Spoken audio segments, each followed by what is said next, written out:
It's better to be prepared for an opportunity and not have one than to have an opportunity and not be prepared.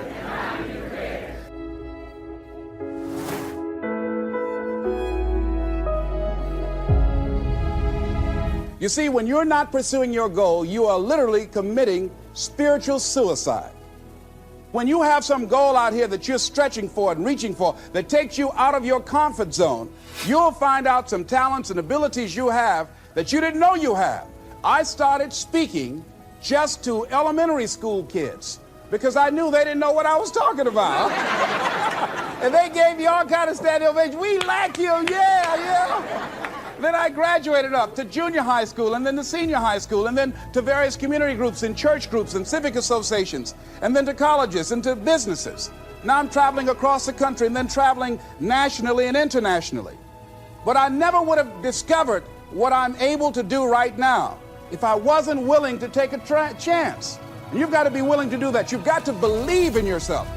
A lot of people love me to tell this story. When I got out of school, you know, my first major goal was to buy my mother a home, and my hero in broadcasting was Paul Hobby, and I wanted to become involved in broadcasting, and I loved the disc jockeys that were on the air, and I wanted to become a disc jockey. See, so I started working to develop my communication skills and expand my vocabulary. I started visualizing myself being a disc jockey. I saw myself on the air having a talk show and playing records and people listening to me. That was my vision. That was my dream. I held that in mind constantly, and I would practice all the time. Practice makes what? Absolutely not. Just dislodge that from your mind. Practice only makes improvement. Perfection doesn't exist. You need to take it out of the dictionary. It doesn't exist. Practice only makes improvement. You can always better your best. You have not done your best work yet. As long as you're here, you have a chance to transcend yourself. So don't believe in perfection. It doesn't exist. It only makes improvement. So I would practice every day. And finally, I went over to this radio station, asked a guy for a job named Mr. Butterwall, and I said, "How you doing, sir? I'd like to get a job." I was working on Miami Beach at the Fontainebleau Hotel at the time. Jackie Gleason and the June Taylor Dancers were famous. And my favorite program on television, most people would not remember, John Beresford Tipton. "Hi, my name is Michael Anthony. I have a check for $1 million. How many of you remember that program, all right? The Millionaire, that was my favorite program on television, you know. So this is my fantasy, you know, and every time we would drive from Miami Beach, I would fantasize, oh, that's the house. When I get my $1 million, I'm going to buy my mother that home over there. So that's my fantasy. So I went up to Mr. Butterball, and he said, "You have any radio experience?" I said, "No, sir." "You have any background in journalism?" I said, "No, sir." I said, "But I can never get experience if you don't give me the opportunity. I've been practicing a lot, sir." He said, "I'm sorry, we don't have any job for you." I said, "Thank you, sir." He didn't know my reasons for being there. My reason, I wanted to use radio as a means to earn the money to buy my mother a home. I went back to the radio station again. I said, "How you doing, Mr. Butterball? My name is Les Brown. I know your name. Didn't I just see you here yesterday?" I said, "Yes, sir." I said, "Y'all have any jobs here?" "Didn't I tell you yesterday we didn't have any jobs?" "Yes, sir, but I thought maybe somebody got fired or resigned. I didn't know, sir." I went the next day. "How you doing, Mr. Butterball?" He said, "Yes." And I just didn't take it personal. "How you doing? So y'all have any jobs here?" "Didn't I just tell you yesterday and the day before we didn't have any work?" I went the next day, showed up like nothing was wrong, like I saw him for the first time. "How you doing, Mr. Butterball? Y'all have any?" He said, "Boy, make yourself useful. Go get me some food." I said, "Yes, sir." See, many times when you want more, you've got to be willing to pay your dues. So I became their errand boy. I would get their lunch and their dinner and all kind of food for them. After a while, I would take the food to them in the control room, and I would not leave until they would ask me to, and I'd watch them working the controls, and I'd memorize their hand movements. And pretty soon, they would trust me with their cars to go pick up entertainers that came into town, entertainers like Sam Cooke, Dinah Ross and the Supremes, the Four Tops and the Temptations. I would drive them all over Miami Beach in the disc jockeys' cars. Finally, one day, I was at the radio station, and a guy by the name of Rock was drinking while he was on the air. It was a Saturday afternoon. I was the only one there.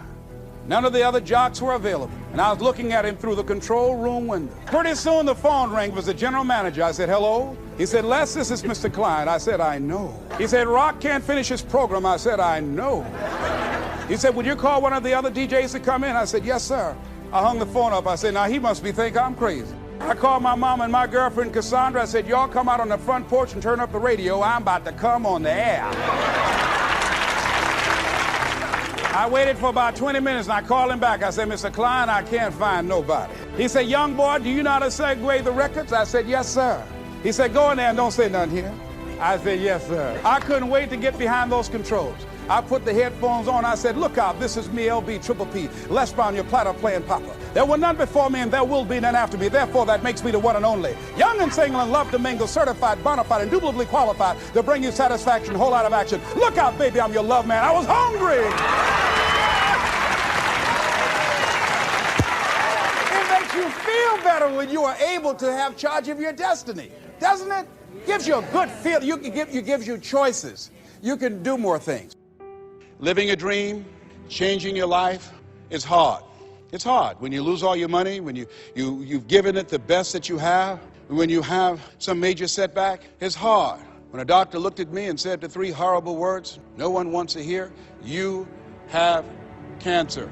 It was hard to mobilize my mind and spirit, to listen to tapes and music and read scripture and be around other people and seeking out other prostate cancer conquerors to believe that I could do this. It was hard. Never forget, my son said, Daddy, are you going to die? Why are you asking me that? You're not going out much. You're not the bubbly personality that I know you to be. You're not talking much. You're spending a lot of time in the room by yourself, Dad. Are you going to surrender? Are you giving up? Are you going to let that doctor's opinion become your reality? Will my daddy see me graduate? Yes, son, yes. I'm going to fight. No, I don't think it's my time yet. I'm going to see you graduate, but more than that, I've got some other things that I'm going to do with my life. And I thank you for asking me that. But I must tell you that I'm scared. And I've never been in this situation before. It's been easy for me to talk to people and encourage people when they've had challenges in their lives, but it's me. And I don't feel less than a man in admitting this to you. Yes, I'm scared. And I need some help. See, life is hard, and there are some moments in life when you're going to need some help. You're going to need somebody to speak to you. You're going to need somebody to say something to you. I have a friend of mine.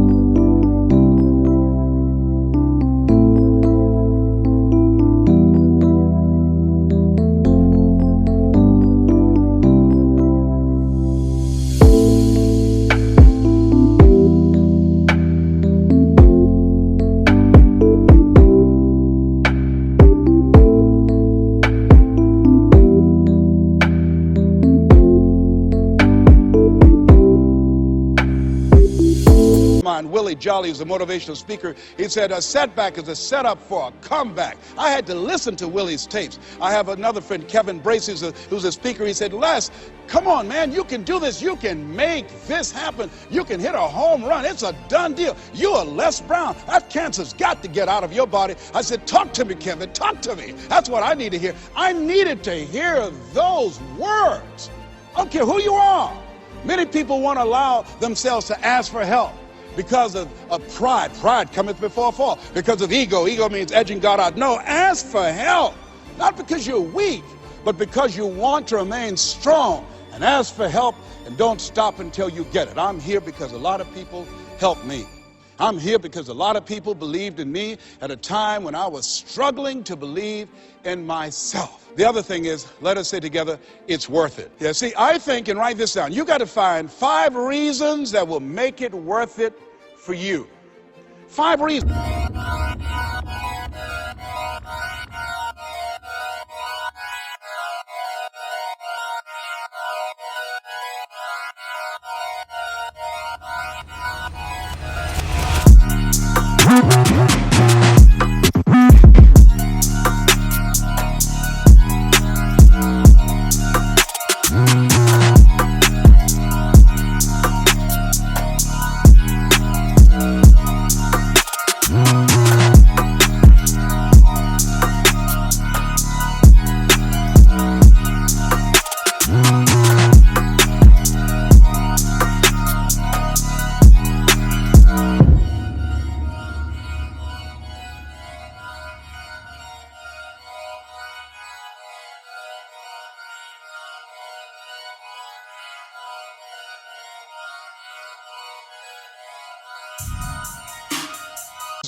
What will make it worth it for you?